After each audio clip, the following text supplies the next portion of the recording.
Gianni's POV. Hindi ko mapigilang mapangiti ng matamis habang pinupunasan ko ng basang bimpo ang mga braso ni Lolo Fidel. Magmula kasi kanina ilang beses na niya akong pinuri.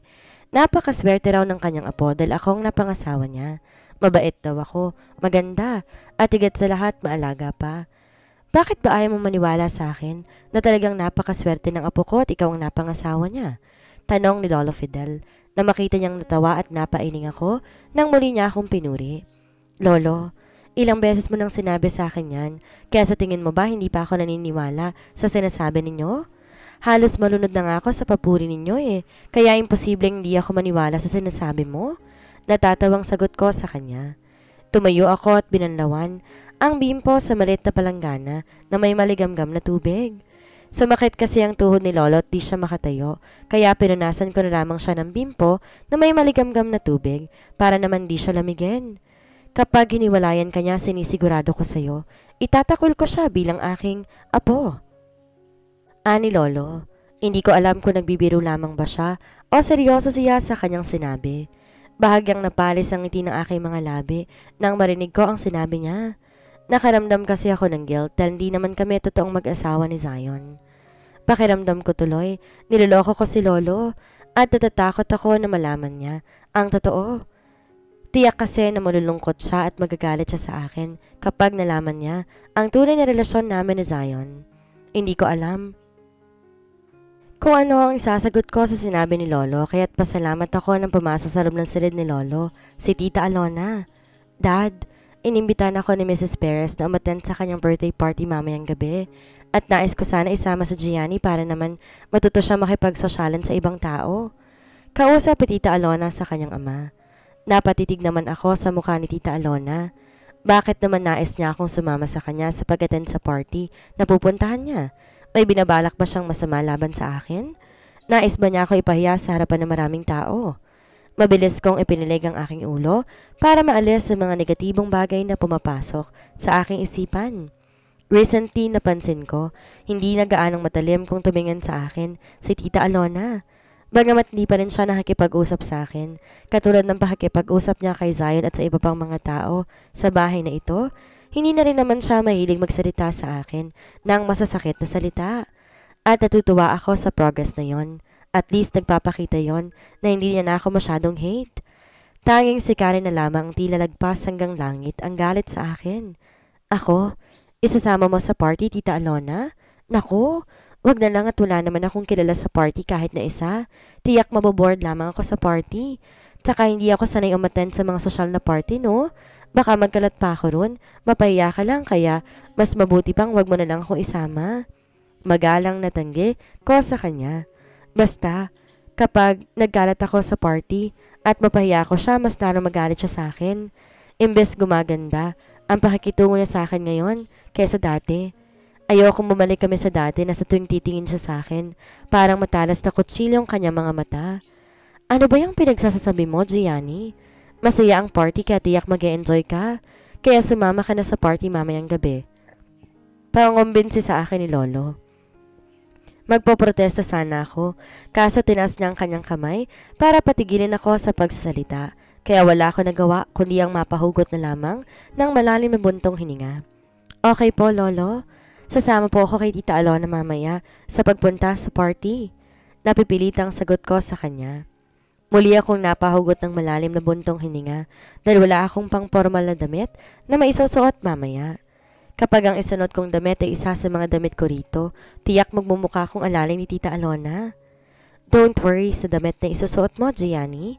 Pwede mong isuot ang dress na binili ko last year, pero hindi ko na isuot dahil masyado palang maliit at di kasya sa akin.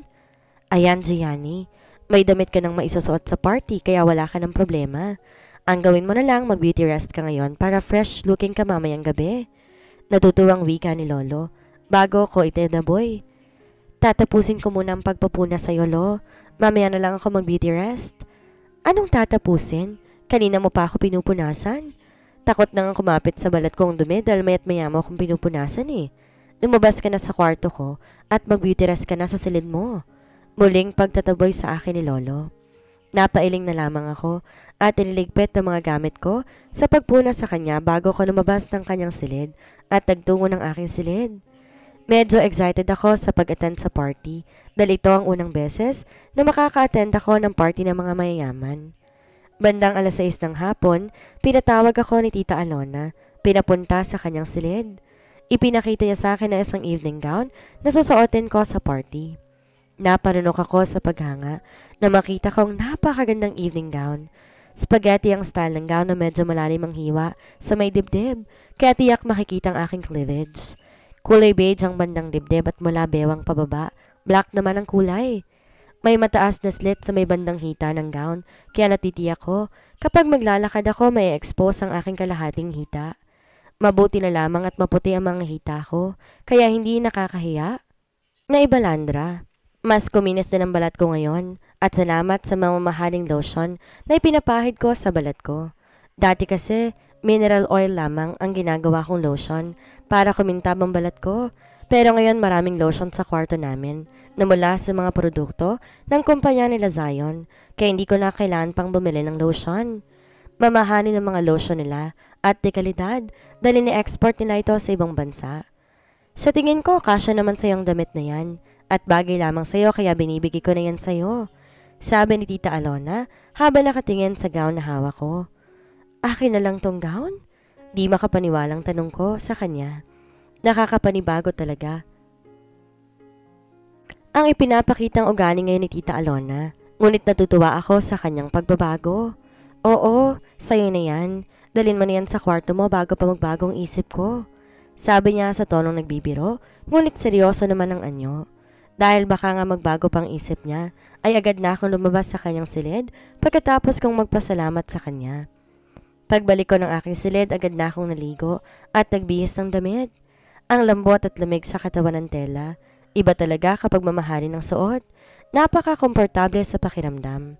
Kapag magkahiwalay na kami ni Zion, saka ko na lamang ibabalik kay Tita Alona ang gown na to. Bigla ako nakaramdam ng lungkot dahil sa isiping iyon. Ayokong dumating ang time na maghihiwalay na kami ni Zion. Hindi lamang dahil napamahal na sa akin si Lolo at kapag maghiwalay kami ni Zion, ang ibig sabihin lang nun patay na si Lolo Fidel. Maliban sa ayokong mamatay si Lolo, mahal ko na si Zion at ayokong mapalayo sa kanya. Sa unang pagkakataon, inamin ko sa aking sariling mahal ko na nga siya at gusto kong maging totohanan na ang aming pagiging mag-asawa. Ang tanong, mahal na rin kaya ako ni Zion? O talagang sinusunod lamang niyang napagkasundoan naming kontrata? Hindi ko mapigilang makaramdam ng pagmamalaki matapos kong makita ang aking itsura habang suot ang gown na binigay sa akin ni Tita Alona. Bumagay sa hugis ng katawan ko ang gown. Si Shell ang nag-makeup sa akin dahil hindi naman ako magaling sa paglalagay ng makeup sa aking sarili. And in fairness, may tinatago palang galing sa pagmamakeup si Shell. Sa tingin ko, lumutang ang aking ganda dahil sa kanyang simpleng makeup.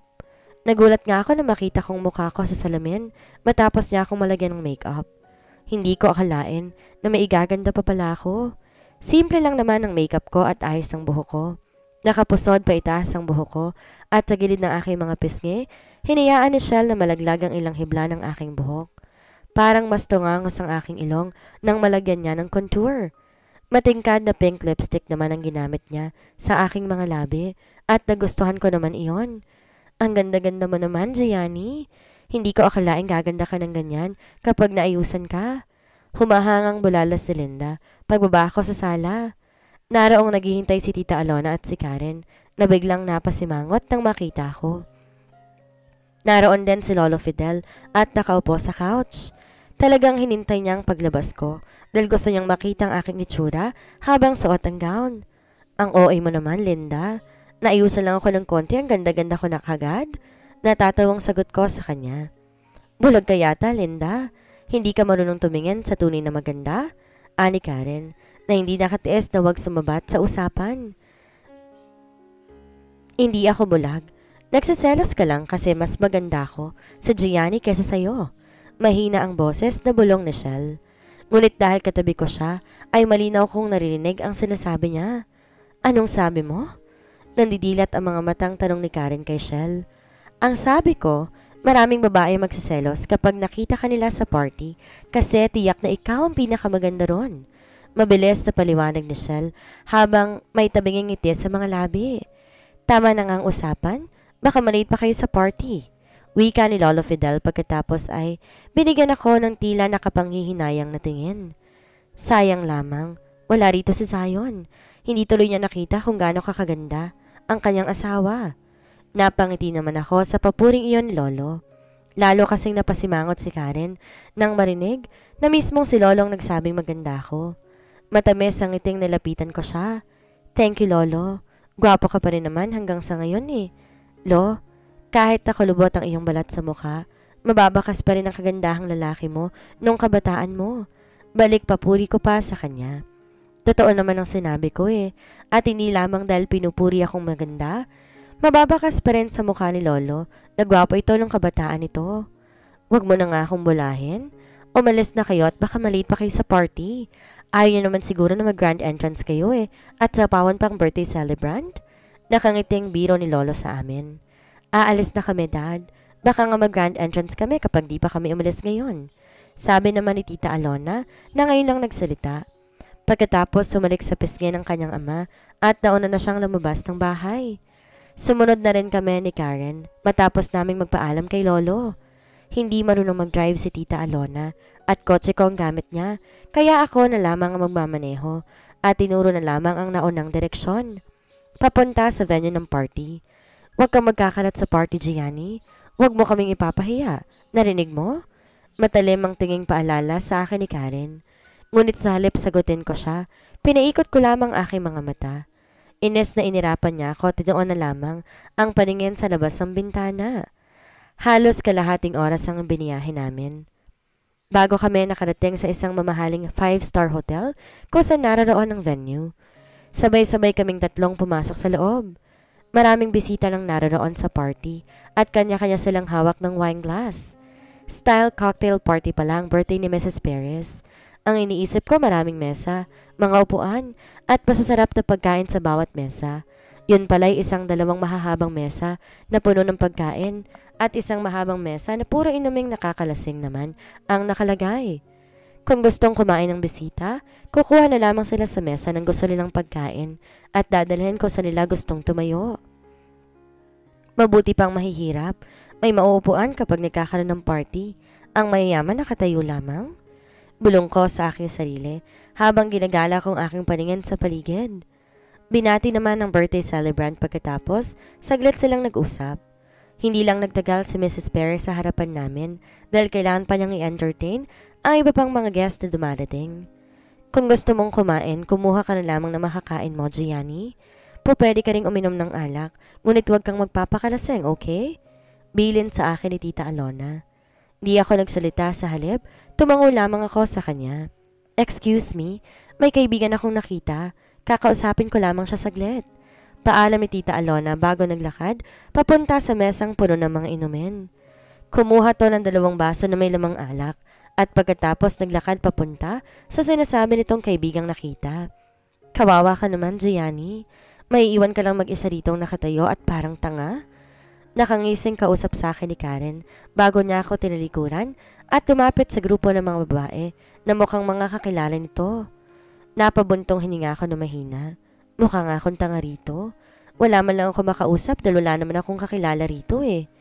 Naisipan kong hanapin na lamang si Tita Alona at tumikit na lamang sa kanya. Aalis na sana ako nang biglang may lalaki nagsalita sa aking likuran. It's nice to meet you here, Gianni. Kausap sa akin ng lalaki. Nang humarap ako sa kanya, tsaka ako nakilala na ang Tito Juno pala ni Zion ang lalaking kumausap sa akin. Wala ako sa mood na makipag-usap sa kanya, lalo pa nga't hindi naging maganda ang huling pag-uusap namin sa loob ng ospital. At isa pa, ang sabi ni Zion, iwasan ko ang taong to kapag nagtangka siyang kausapin ako dahil mapanganib siya.